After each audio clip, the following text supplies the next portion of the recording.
ከሷ የለቀቀው ጅኒ እኔን አጠቃኝ። መርየም። ይህ የቀልብ ዶክተር ድምጽ ነው። አልሐምዱሊላህ። ታካሚዎቻችን የሚድኑ በእኛ ኃይል እንዳይመስሎት በአላህ ኃይል ብቻና ብቻ ነው።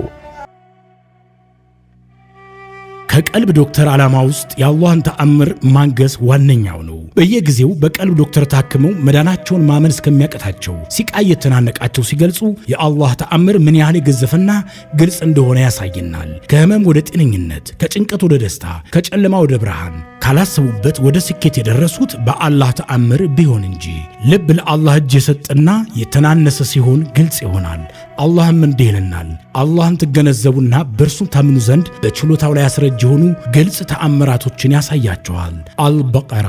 ኑ ባላህ ቃል ያላህን ተአምር እናግስ። ሕክምና ማግኘት ሲፈልጉ ይሄንን ሊንክ ይጫኑ።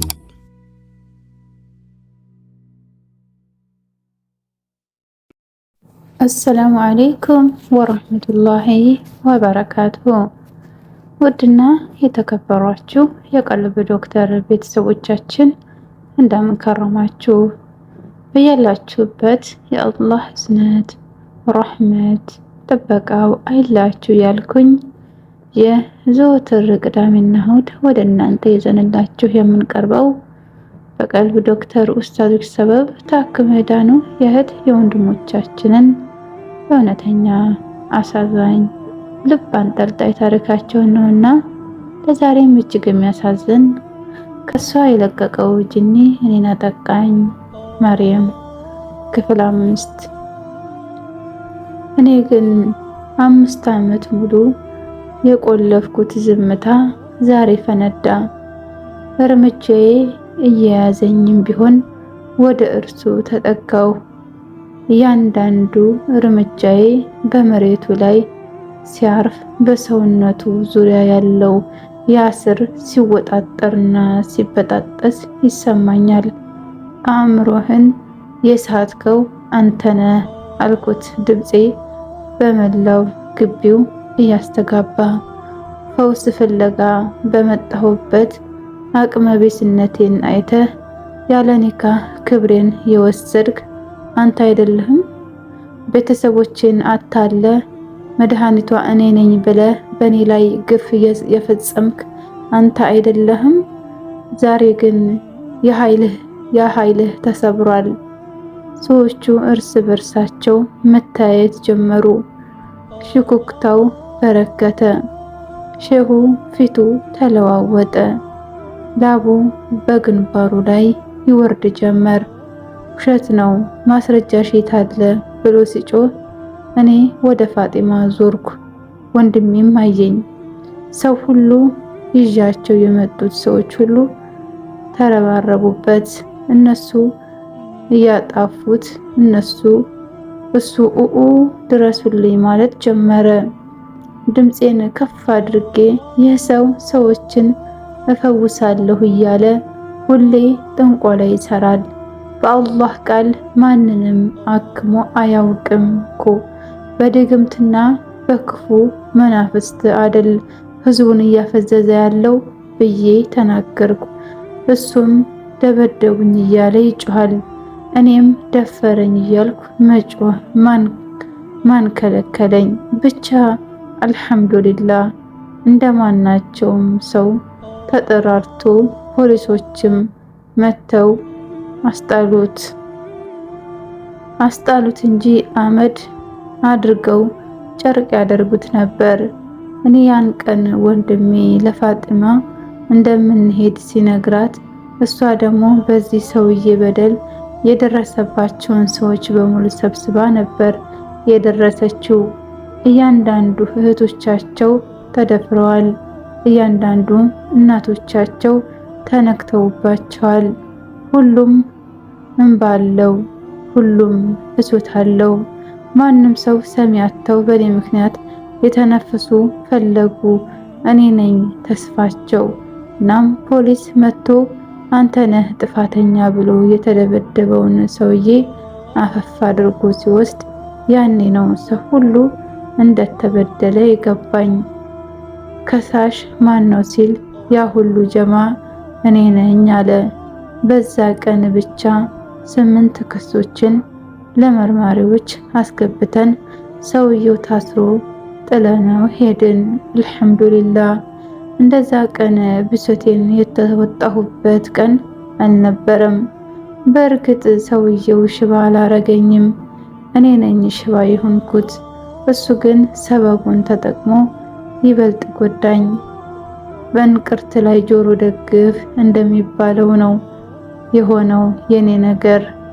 ህመም አለመሰማቴ ግድ እንዳይኖረኝ ቢያደርግም እኔ ላይ ጉልበት የላትም ብሎ ጉብ ሲል ትንፋሹ እንኳ እስካሁን ይከረፋኛል። በሱ ምክንያትም ክብረ ንጽህናዬን አጥቻለሁ። ያ ብቻ አይደለም፣ አንድ ከኔና ከፋጢማ ጋር የመጣ ልጅ እያለቀሰ ካልገደልኩት ሲል ነበር። መቶት ነክሶት ረግጦት አልወጣለትም። የሱ ጉዳይ ከኔ ችግር በላይ ነበር። ታናሽ እህቱን ሕክምና ብሎ አምጥተዋት ፌስቱላ ይዟት ስትመለስ አስቡት እስኪ። በሱ ምክንያት እስከ ዛሬ ድረስ ስቃይ ላይ ነች ሲለኝም ምንም አላስቻለኝም። ብቻ አልሐምዱሊላህ አላህዬ በተከበረው ቃሉ ከሰውም ሸይጣናት መኖራቸውን ስላስረዳን አሁን በተለይ ስለተረዳው ይህ ሰው ዲያብሎስ መሆኑን አምኛለሁ።